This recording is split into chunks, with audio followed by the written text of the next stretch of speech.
Hey mate, welcome back. Dammie as always. If you're new, welcome to the channel. In today's video, I'm going to be talking about my experience working in Australia as a black person, or even an expat if you want to call it that. If this is something that interests you or you want to know more about, please sit down, relax, grab your popcorn and keep watching.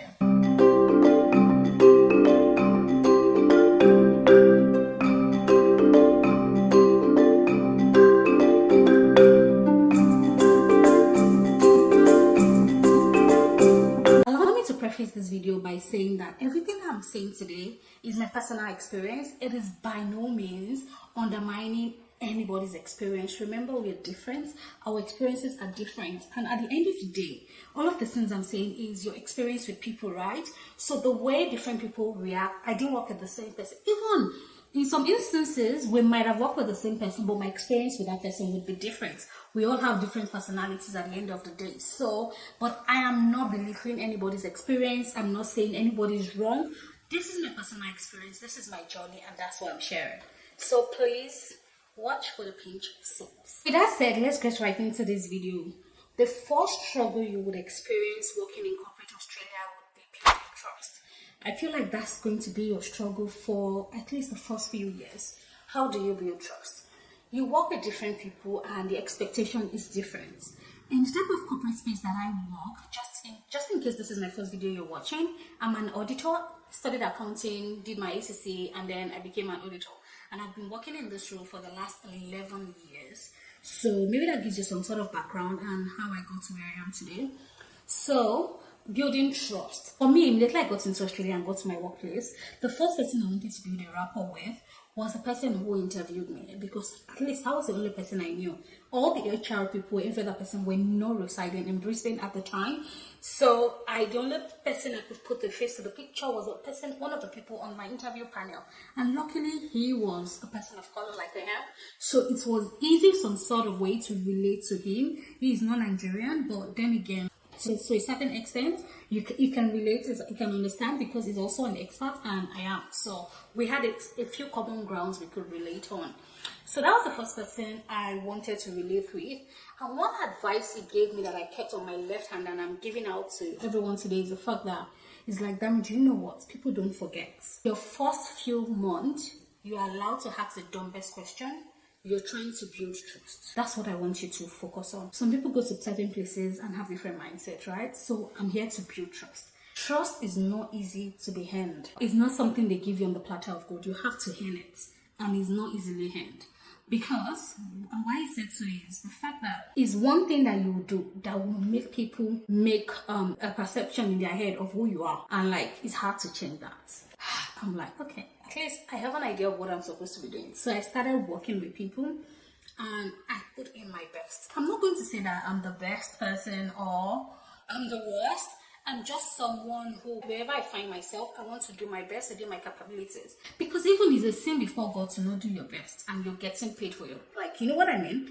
I'm a Christian, and I remember I listened to one Baba Deboe message or devotional, maybe one of these devotional, and saying that if you're paying you for 8 hours and you're working for just 5 hours, you're robbing your employer.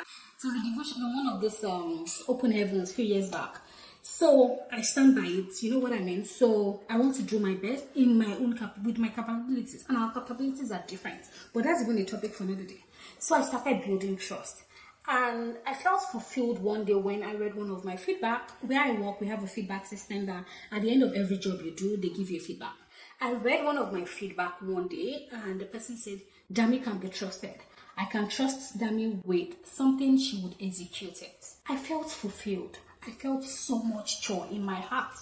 This was barely a year after I got here, and someone wrote that about me. I had developmental point. You know what I mean? But this person had told me, Dammie, you need to be trusted. And I can confidently tell you today, it's been 4 years plus I've worked at this organization, and everybody can say the same. They won't tell you I'm the best, and I wouldn't even say I'm the best. But whenever I have the capacity, and I have my deficiency, I have things that are areas of development. But remember, now we're talking about trust. So that was one thing that helped me to create the right mindset in people's mind about myself. If I can, I will do it. So people trust me with certain tasks.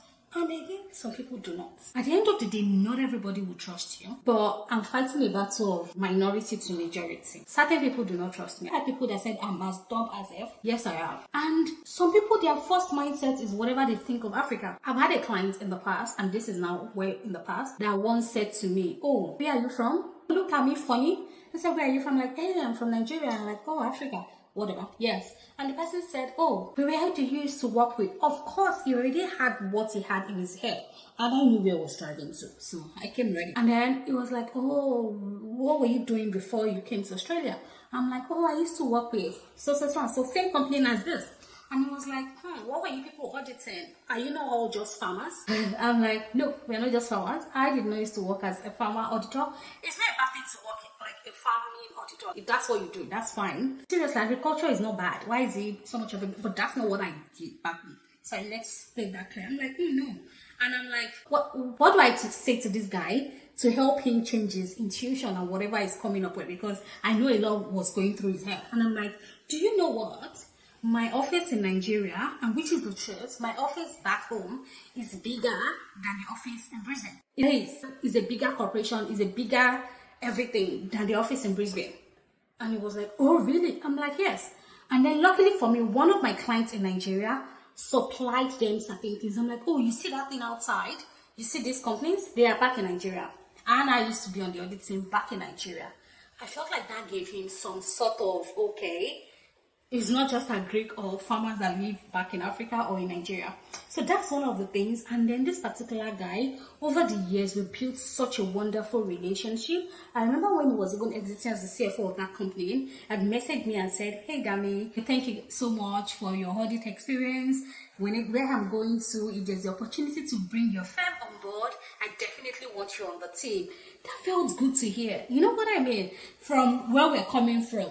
And that takes me to the talk of racism and, you know, whatever people call it. I feel like this is racism is a very big elephant in the room that people don't want to talk about, people shy away about, and most organizations try to put processes in place to ensure that this is eliminated. And like one of my boss told me once, it's like, Dammie, it is going to be hard to eliminate. And this was during the old referendum stuff they were doing in Australia. If you're not living in Australia, you might not know. The referendum was about bringing the Aboriginal, the owners of the land that they call it, because they are also people of color. If you look at Australian history, to bring them into the politics. One thing, there was just a referendum saying, bring them in or no, yes or no, and they voted no. It was like, damn, even this referendum, if people vote yes, which eventually, he was talking about this before the referendum election, that even if people vote yes, it still does not eradicate racism. But they voted no, which tells you truly who these people are. You know what I mean? So, it's like racism has been instilled in certain people. You will see young children, tender, like people who you think that they are innocent, and they are being mean to people of color. That's just because of what they've been taught at home, how they've been brought up. So imagine how somebody has been brought up in that with a mindset that if somebody's color is different from your color, they are not on the same level as you. They are not the same as you. Someone who has been brought up that way. And you're telling a 33-year-old man who has been brought up and told that, oh, these people that are of color, they are slaves. These people that are black, they are this. How do you change that type of person at 33, at 40? How do you do it? So some of those things has been instilled in people. For one thing I will tell you about myself and my experience, and I feel like that's what, if you don't take away anything from this video, this is something you should take away, is the fact that I'm not saying racism does not exist, but please put it at the back of your mind and stay focused. You're high on the goal. Don't let every first experience or anything that happens to you in the workplace be about racism. I'm one person to say that I blindsided myself mentally to not associate anything to racism. Racism is never the first thing that comes to mind when issues happen, because I would say it. When I was back in Nigeria, I had colleagues who were never on the same page. We used to have issues, we take ourselves issues. So when issues happen here, I just take it as, another mean person. I don't see it as the fact that you're being mean to me because I'm a person of color and this. So racism, and don't play the racism card. I have stories for days, which I won't unfortunately be able to share. But don't ever play the racism card. Don't play the racism card. They exist, yes. But in a place where For instance, where I work, like they are very clear on where they stand about racism, right? By the time you start playing the racism card, and then you don't have enough evidence to prove that this person is being racist, it will backfire. There are people who are, and there are consequences for their actions. But by the time you don't have enough evidence, and you'll say, they will tell you that you're being lazy, you don't want to do your work. That's why you're playing the racism pity card. So don't play the racism pity card. Face issues head on. What is the issue? Address it on the spot. Just leave it behind you. If people are being racist and you have evidence, please make sure you talk to people who understand you, who understand your journey before you make any decision that will be irredeemable. So at the end of the day, we all have different experiences, but never play the racism card. If there's anything, don't do it. Don't. It doesn't end well. No, don't do it. If there are issues and you have proof, report to the appropriate authority and make sure you have proof. Like not just one instance, you have proof and you can evidently say this person is being racist. Because when it backfires, sometimes you don't even have any support to support you or speak up for you. So just be careful. The other thing is meeting expectations. Especially if you're an expatriate that have moved from overseas to Australia, not especially because you're black or because you're a person of color or whatever, or because you're from Africa, no. Your first 6 months, most organizations here, they have a probation period of 3 months, and it goes back to my point of saying building trust. At the same time, you're trying to pass your probation. In as much as where you're coming from, you might be the best in class, you might be anything, because you're coming from a place where you knew your ground, you knew everything when you were getting into it, and you've built a relationship over time, and you're trying to start all over again. One thing I'll say is, let your goal in the first few months to meet expectations, not to exceed. I'm not saying if you have the capability to exceed, but if you don't, give yourself grace, relax, and just try to meet expectations, because you don't want to miss that probation window trying to prove a point. You know what I mean? Focus. Be so focused that your probation is not questioned. It's not do so well that by the time you take your name to the whatever meeting where they pass your probation, it's just like, oh, Dammie is so good. Like, it's not questionable. Because if from your probation period, your probation becomes questionable, you start issues, and some of these issues sometimes are never been reversed. Sometimes people have just created that mental note and they ride with it. Initially, focus on what is important and make sure you pass your probation and you're good. And once your probation is over, the next thing I feel like have helped me personally is the fact that have expectations discussion, where we work project by project, right? So I'm going into this project and we work with different people. So your story or your case might be different. So always have expectation discussion. I felt like that also changed the game for me, because I'm saying, hey, do you know what? Before I start any project, I'm like, hey, I'm going to put in some time in your diary. Can we have a chat about this expectation before we start this project? And I go to the meeting like, hey, do you know what? I'm trying to become a this. What do you think I need to do to achieve that on this job, on this project? And then you tell me, oh, Dammie, I need the job to be this. You need the job to be that. You tell me A, B, C, and D. I will focus everything I have in me, within my capabilities, on A, B, C, and D. I will do it. At the end of the project, by the time you're giving me your feedback, we have to go back to that expectation because it was clear. But by the time you start a project without a clear expectation, you're just doing what you think is right based on you. And that's not what the person is expecting of. That's where the issue starts. So please always have clear expectation discussion. Is one thing that's helped me a lot, and I feel like it will help you too. So that's why I'm sharing. Have clear expectation discussion. It goes a long way from having a lot of back and forth during feedback session. Or somebody's like, oh, what did you even do? I'm like, oh, this is what you told me you were expecting of me, and this is exactly what I did. You can then go above and beyond of what the expectations are, but please don't find yourself below the expectation, else that would backfire. You know, the initial meeting would then backfire to say, I told you I wanted this, and this is not done. So make sure you have expectation, and I believe you can do that in every role. Even if you're a financial accountant or an organization, it's like, hey, in this next cycle, during this month end, what would you like me to do differently from last month end? You know what I mean? You can, in whatever role you find yourself, you can have expectation discussion, and I feel like it changed the game for a lot of people around here a lot, and people are very open to have those type of conversations. Make sure you have them, log them in, and I feel like it's something you will find useful as you go along. Another topic I'm going to be talking about today is relationship. Back in Nigeria, back in Africa, when you're working in a place, in a corporate space, most of the people there are either your friends, very close friends. Like the best of my friends have come from where I've worked in the last 11 years. But here it is not the case. The relationship people have with each other here is very surface level, like nothing deep, nothing deep. That's what I've realized. I don't know, I might be wrong. Certain group of migrants are very close, but the actual people that were born here, they have very surface, shadowed level relationship with each other. Please maintain that same spot. Don't force yourself into people's faces. I see people saying, oh no, you don't want to mix, you don't want to. I'm like, even if I want to mix, the level of relationship I see them having with each other is not what I desire, is not what I admire, and I'm in no means against what they have. So be it.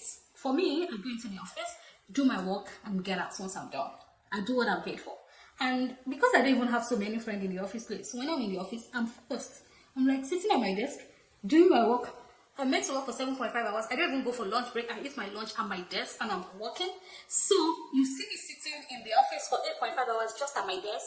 If I stand up, I go to the bathroom and I'm back. So make sure you stay focused. Make sure you respect whatever boundaries and like relationship boundaries. I see people want to do a lot of things with people. Like, for me, based on my personality, I'm just fine with whatever it is. It's work. Let's get the work done. If there's any relationship that builds out of that. But in the last 4 years, I've not had any relationship from the office that grew outside of the office, which is perfectly fine by me, except Nia, of course.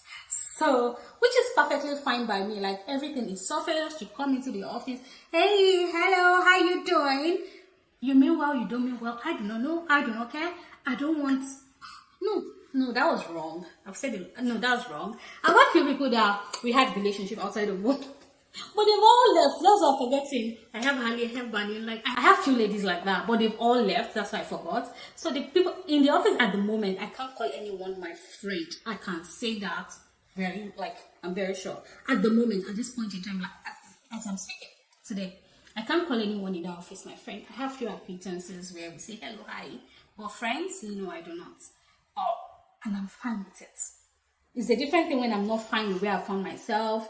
There are people that would have loved to, but I don't even admire what they have with the people that I met in the friends. So why stress? So in terms of relationship, respect boundaries, respect whatever really. Even if you have the opportunity to be close to certain people, be careful and don't say too much, because at the end of the day, these guys meet at the pub, and the conversation they have at the pub is brought to the office the next week, and you don't want to find yourself in a position of questioning. So just be careful if you choose to be close to people. It will help you a lot. And then allow me to finish this by saying that also cultural diversity.